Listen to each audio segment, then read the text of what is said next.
on this. Pallavi, the fact is that Aap hasn't been able to make any significant headway in these states, though they're doing their best. But the Congress, will they be able to capitalize on the fact that this is expected to be a bipolar contest? How prepared are they? Because they are spread out thin with the Congress presidential elections, and then you have the Bharat Jodo Yatra also happening.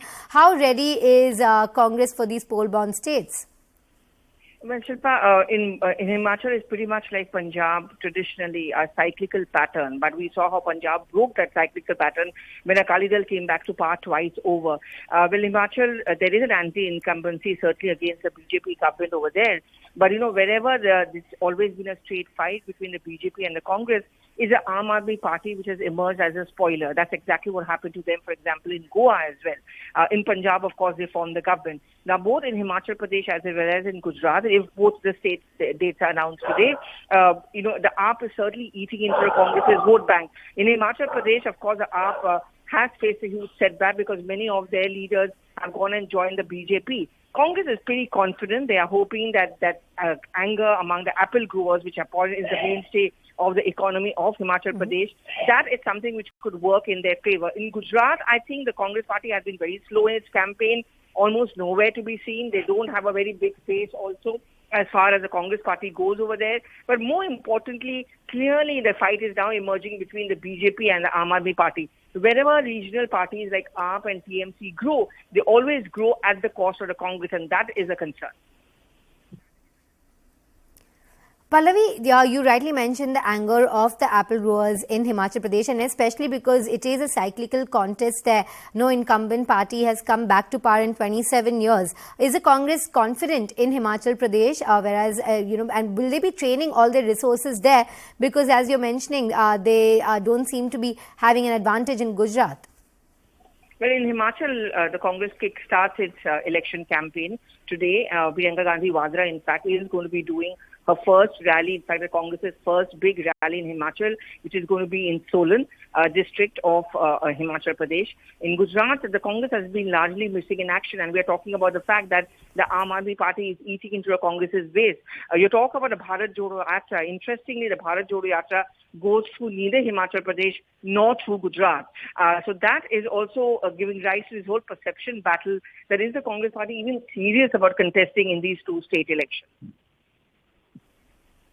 Thank you very much for joining us, Pallavi. Also joined by my colleague Shreen Elizabeth, crossing back to her. Shreen, so that major poll briefing with the dates at 3 p.m. All eyes on that because each party is going to be hoping that they have the most favorable dates that are scheduled for the elections. Absolutely, and this comes after the poll panel members have in fact visited both the states, both Himachal Pradesh and Gujarat. The Himachal Pradesh visit was completed only in September, and after ensuring that both the states are in fact well equipped to go ahead for the assembly elections, the election commission has in fact come to the conclusion that they will in fact announce the date today. Remember, the Himachal Pradesh assembly term comes to an end by January 8th, as far as Gujarat is concerned, that the term will in fact come by the end of February. So accordingly, by the end of this year, we are expecting that the dates of both the states will in fact be announced. At 3 p.m. is when Election Commission will be announcing the dates, and clearly the moment the dates are announced, the model code of conduct will also come in play, and whether there, like you asked earlier, whether there actually will be changes in the model code of conduct, because a number of recommendations and amendments have in fact been put forth by the Election Commission to the Law Ministry, but will those be enforced in this election? That is, of course, we have to see in this press conference whether a green signal has been given by the Law Ministry, and accordingly whether the changes will be made by Election Commission in the model of code of conduct, whether there will be changes. All these will be clear in the press conference today at 3 p.m. Going across to Rashid Ali, who joins us from the Congress. Very good morning to you, sir. Those key poll dates of Himachal and Gujarat are expected to be announced at 3 p.m. Also, we'll be hearing if any changes are going to be made to the model code of conduct. What are your expectations from the briefing this afternoon? No, I welcome this press conference of Election Commission. This is the part of our democracy. and I hope that Election Commission will act absolutely independently and not under any pressure. And people expect that Election Commission will not act under any pressure, because I remember last time Election Commission has announced the dates of Himachal Pradesh and 2 other states, but not in Gujarat, only because Prime Minister was going to Gujarat to distribute moongfaliyan to the people of Gujarat. That was the reason that Election Commission had put enough dates in Gujarat. So this time, I hope, and people of the country, they are hopeful that it will be absolutely free and fair election.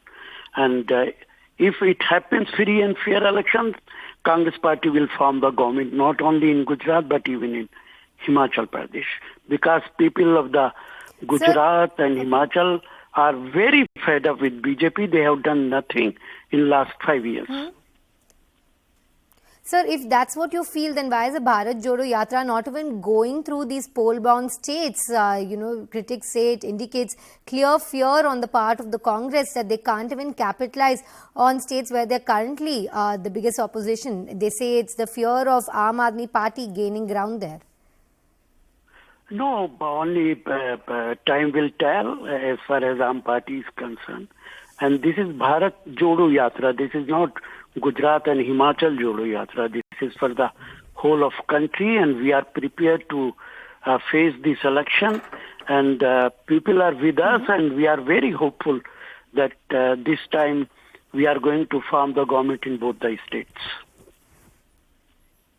So the Gujarat and Himachal are part of Bharat, but apart from that, do you believe that the timing of the elections is favorable to you? First Himachal followed by Gujarat? This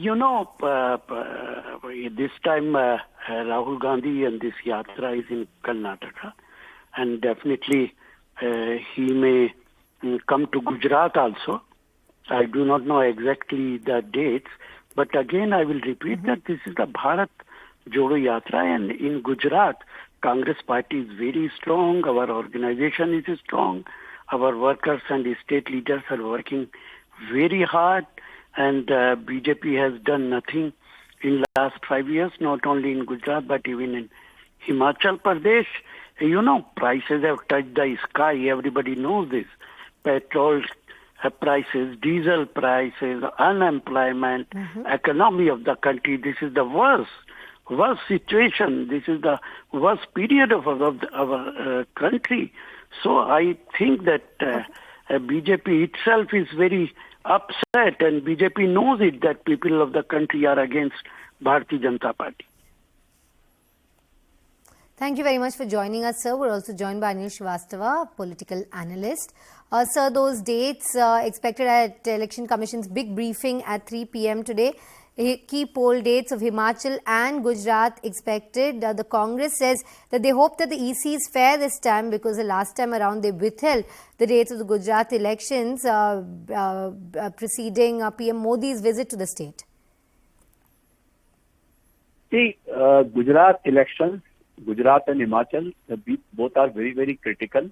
And one thing I would like to highlight here is that the 27 years incumbency is going to create a problem for BJP. Because you have seen in the last election also, BJP was moved to almost a brink. They were in majority, but they had very slender majority, and lot of seats were won by the Congress. That shows that the people in Gujarat want a change, but they are looking for a proper alternative. Now this time, as you see, Congress is out of picture at the moment. And only the fight is between BJP and AAP. And AAP has showcased so many things which are, asking people to look for a change and see that they can provide a stability in the state as such. Because AAP has got a record that none of its MLAs could be purchased or bought by any rival party till date in last 8 or 9 years of its existence. So it is going to give us stability in Gujarat and lot of things, because BJP could not show anything substantive in last 27 years. You ask them that how many government schools have been built up, how many government hospitals have been built up, how much infrastructure, the road infrastructure has been put up in Gujarat. Nothing. So Sir, they don't have stay with anything us to because show we're it. also joined by Mr. Jairam Thakur from Himachal. Very good